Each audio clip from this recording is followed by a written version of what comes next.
Today on CityCast Denver. It's opening day, and Lodo's going to be flooded with beer and baseball fans and people who just want to party. But what happens when the parties stretch late into the night? Lodo is a complicated and sometimes violent place, leaving many to wonder if it's even worth going downtown anymore at all, especially after dark. But Stefan Brackett has a plan to help. He's an old friend and a member of one of my favorite local bands, Flowbots. And when I heard he was taking over the old El Chapultepec spot just across from Coors Field, and he was starting a nonprofit dedicated to fostering a safer nightlife scene for everybody, I knew we had to talk. Today is Thursday, April 6th. I'm Bree Davies, and here's what Denver's talking about.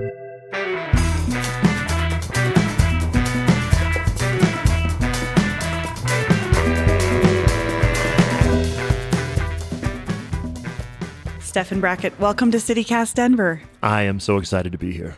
So we're sitting inside El Chapultepec right now. Yes. Why am I sitting in here with you?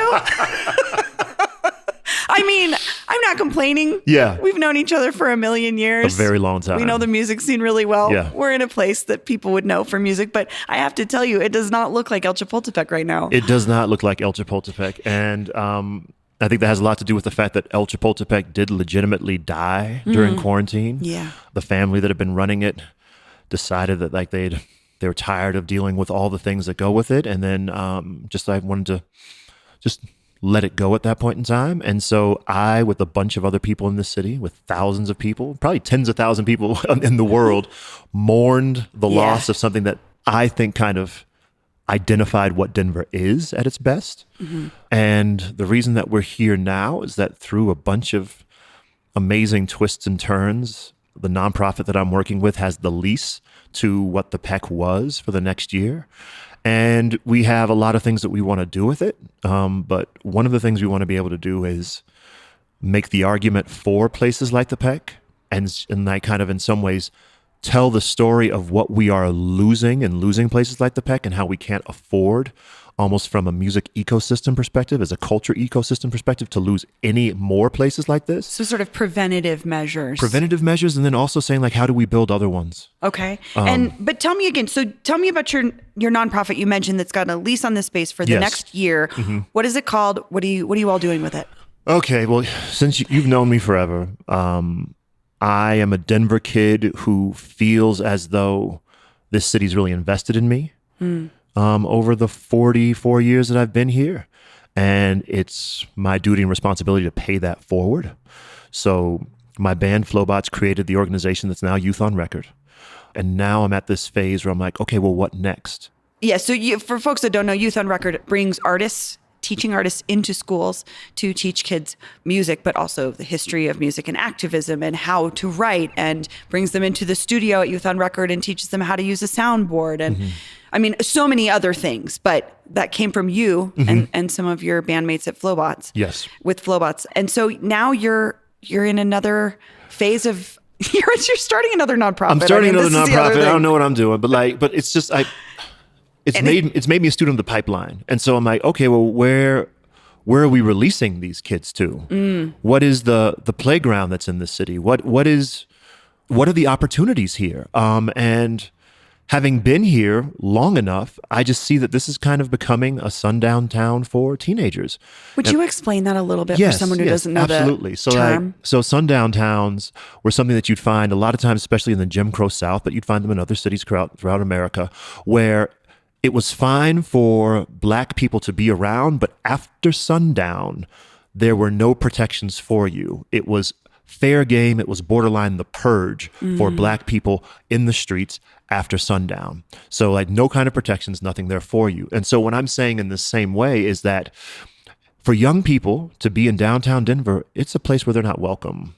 Yeah. You'll just find and I'm struggling when I walk through the city to find places that have actually been built for young people to explore and like figure out what they like to do and enjoy and relax. What do they do with all that pent up energy? They've been in school all day. Like, wait, they're supposed to do homework and then just go to bed? Or like maybe they've just gotten off of a job. Because when we were kids, I remember when they brought in the curfew on the parks. Yeah. And I got a loitering ticket. Oh, all of us for playing on the swing sets. Like all of these things. But like, But then we had Denny's, and we had Paris on the Platte, and we had The Spot, and we had all of these different places, specifically in downtown Denver. There were several like drop-in centers for kids just to go and hang out and just be. And also sort of unofficial youth-centered businesses. Like you Yes. said, Paris on the Platte, Cafe Euphrates was a restaurant that let kids book punk shows. Yes. And Mercury Cafe, obviously still around. But so what do you want to do? Is that what you want to do in this space we're in right now? Like, so your new nonprofit is called the 87 Foundation. Yes. What do you want to, is that what you want to create? What do you want to do? It depends on, do you want the real answer? Do you want like the rosy nonprofit answer? No, I want your answer, Stefan. I want to make this city a place that makes sense, a place that actually welcomes us. Like I want a city that isn't just marketing to 25 to 35-year-old white kids, and that's it. That's not who lives here. That's not the sum total of it. And I am seeing a city that continues to lose ground. So when I'm talking about how do we make opportunities available for young people, it's because young people are the canary in the coal mine of any kind of city. If we're not building anything for them, then that means we're not building anything that retains talent. That means that we're not taking serious the impacts of recreation on mental health and resilience, and especially for young people coming out of COVID. Like, if we have no place for them to play, then we don't have a place for them to live. And in this big picture kind of way, I really, really want to be able to make a plan for the nighttime experience of this city, because I've lived here my entire life and there never has been one. I remember going into downtown Denver 15 years ago, and at the rooftop of Club Bash, you'd have SWAT teams every weekend with tear gas and shotguns filled with beanbags, because like these kids from the suburbs were wilding out to such a degree it was called the Wildings. Every weekend that was happening. And I remember there's points in times where like you would have like different gang initiations where like folks would just beat up the unhoused on a regular basis, like back in the early 90s, or just like how little people have ever felt that this is a safe place for them. This particular, I mean, like really, we're talking about the heart of downtown. Yes. Which is, as you and I know, has become more appealing and more attractive in the last decade or so, to where people want to come back to downtown. Yeah. Even though there's always been people downtown. I want to be clear about that. It's not like it wasn't. But it was a different experience. But, you know, someone would say, well, Stefan, there's plenty of money pouring into this city. There's plenty of places. There's venues. There's bars. What do you want to do? So while there are plenty of places, all of these places that are coming up are pretty much on the same business model. They're catering to a very narrow demographic. And if there aren't venues or bars or restaurants that are catering to that demographic, then everything else is being used for high density housing at a very high price. With that kind of being the priority of the city for the last 15 years, that means that all of these other in-between transitional spaces cannot exist.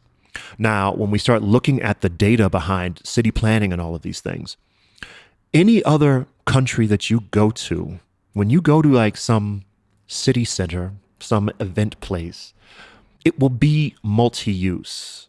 It'll be a town square in Rwanda. It will be like a little family plex in France. I don't care, but you see this all over the place where it's like, oh, there's a pretzel stand that's open till 11 and an ice cream parlor. And then like places you can get coffee 24 hours. And there's a bar and there's a restaurant and all these things. And then it's activated from like 11 in the morning till 2 at night. And the city shows up there. What do you mean? How does the city show up there? Like the people? Yes, the people, like you're seeing. We like, show up there. Like you see large swaths and demographics participating in it. And it's not even paradoxically, it's just like only in America is it paradoxically. Like when you open it up for all these people, it actually becomes safer. Yeah. Now, when you just select only for a small group, and it's all of the profit is pretty much predicated on selling alcohol, which is the one drug that's most linked to violence and all these behaviors. When you narrow the focus, we're just finding in general across the United States of America, this kind of tuning only to that is giving us this result. And Denver, Colorado has been a city that has never had a nighttime economy plan. There are cities that have. We're at the point now where there's 14 cities throughout the United States of America that have night managers or night mayors or bar czars. And there's about another 12 that within the next year have that office of nighttime economy developing. Part of the 87 Foundation model is saying, how do we get to the point of actually building a plan? Because any plan is better than no plan.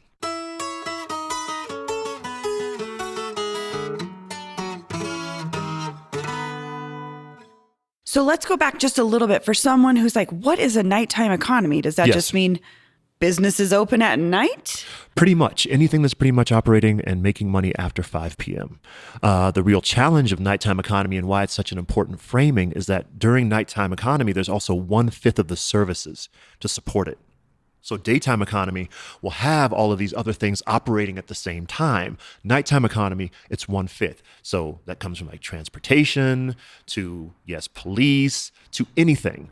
So with that lack of services, but still like bringing in money, commerce, and bringing people into it, without a plan, it makes for a perfect situation of things to fall apart, which is where I think we are right now. So it's kind of falling apart because I'm thinking about, like you said, transportation. So limited bus service downtown, for instance. Maybe you won't go downtown to go to something because you won't be able to get back by the time it's over. But I guess I'm wondering how you see expanding the nighttime economy or making it better. How does that make it safer? How does that make downtown safer? So I am talking to people with a whole bunch of resource who own bars and clubs and feeling like they can't do anything to make their place safer. Like they're calling the police don't show up, all these things. I've sat through some of these community meetings, but I'm also sitting back through these community meetings being like, the data also shows that police presence doesn't actually make things safer. Now you've got these bar owners feeling very disempowered and nobody's listening to them. Okay. But on the other side, if we actually train them in talking about nighttime economy and actually giving them an opportunity to come together and bring their voices together, then they can actually start looking at what kind of interventions can they actually implement that can make them safer, and then in which ways do they actually need the city to change certain policies that can also help them be safer. I was talking to one of the club owners like across the street the other day, and he was talking about, I was finding that like I have police officers there and like we still have the same amount of fights. So I switched it and hired a security company. And I sat down and I trained the security company and my staff in how we relate with our clientele, like ways that we talk and the ways that we approach folks and how trying to make every opportunity an opportunity to de-escalate. And as complicated as that sounds, a lot of it is just basic hospitality. He hasn't seen a single violent action since he's taken over the bar and he's retrained his staff. Whereas before, there were 3 to 4 fights every night during the weekend with the old model, with the police, and with this kind of adversarial relationship with the clientele that the staff had that they didn't know that they were operating with, right? So what does nighttime economy conversations do? Well, it allows an actual opportunity for people to come together and share best practices. Because right now what we have is people stumbling through and trying to find them. Yeah. And I think it's really important that when we're talking about safety, I'm trying to be very clear that we're not talking about policing. Now, I'm not saying that the police don't have a role in it in some ways, but a whole bunch of policing is not going to make my community come down here and feel safe. It's going to be aspects of the community and aspects of this place that are actually open to them. So one, if every time you're walking down the street, you don't see somebody getting their butt kicked, that will make a big difference. But then two, one of the things that we're hoping to do with having the 87 Foundation here and in the PEC, we will be able to have the kind of events for our communities that have often felt marginalized in the project of modern downtown and be able to say, like, here will be a place for us that is safe. But I'm thinking about, so I know El Chapultepec, one of the things they struggled with is like when you step outside the doors of this historic jazz club, yes. It's a weekend. It's a, you know what I mean? It's like, it's a Rockies game let out, and you have like a bunch of crazy drunk fans interacting with like people that came to see jazz, and they were just tired of like, not saying that those folks aren't welcome, but it's like a different set kind of energy. And I just struggle with like, how do we you can't just be like, no bros allowed in this place, because that's not ultimately solving the problem. The problem solving would be like, bros are welcome, but we're all on the same page about how we treat each other. Yes. And so, like, to be perfectly honest, we're actually taking advantage of the fact that this is not a venue right now. When we're going to be doing our events, it's going to be by like membership. And the membership's not exclusive, but the whole purpose of the membership is that you're actually buying into a set of values and a responsibility when you come into this space.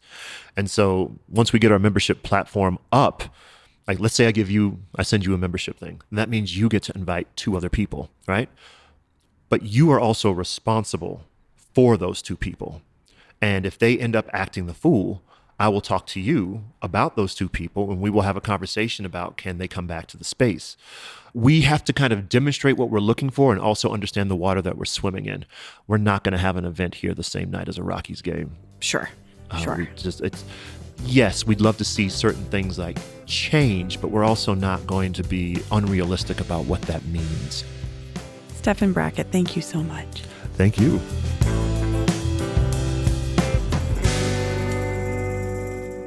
And here's what else Denverites are talking about. John Elway. Because after spending decades with the Denver Broncos, the Hall of Fame quarterback has, quote, amicably parted ways with the organization after his consulting deal expired. According to 9 News, Elway told new owner and CEO Greg Penner that he'd continue to be a resource for him. So it's not like his presence won't still be felt at Mile High. Elway spent his entire career with the Broncos and had a role in 7 Super Bowl appearances, first as a player and later as the team's general manager. At least we'll always have his restaurant. And finally, a reminder that Mortified Live is coming up in 1 week. And me, your faithful CityCast Denver host, will be joining other brave souls on stage at the Oriental Theater, reading directly from my teenage diaries. Tickets are going fast, so be sure to get yours now. The whole CityCast Denver crew will be on hand, and we want to hang with you. I'll drop a link in the show notes with more info, or you can go to getmortified.com/live. Oh my God, you guys, I'll totally see you there. That's all for today here on CityCast Denver. If you enjoyed this show, why not take a minute to tell John Albert Elway Jr. about us? Rate the show wherever you get your podcasts and subscribe to our morning newsletter, Hey Denver, by texting Denver to 66866. We'll be back tomorrow morning with more news from around the city. Bye.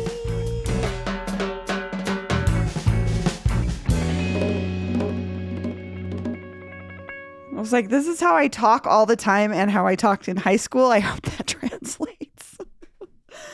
Oh my God, I'm so embarrassed.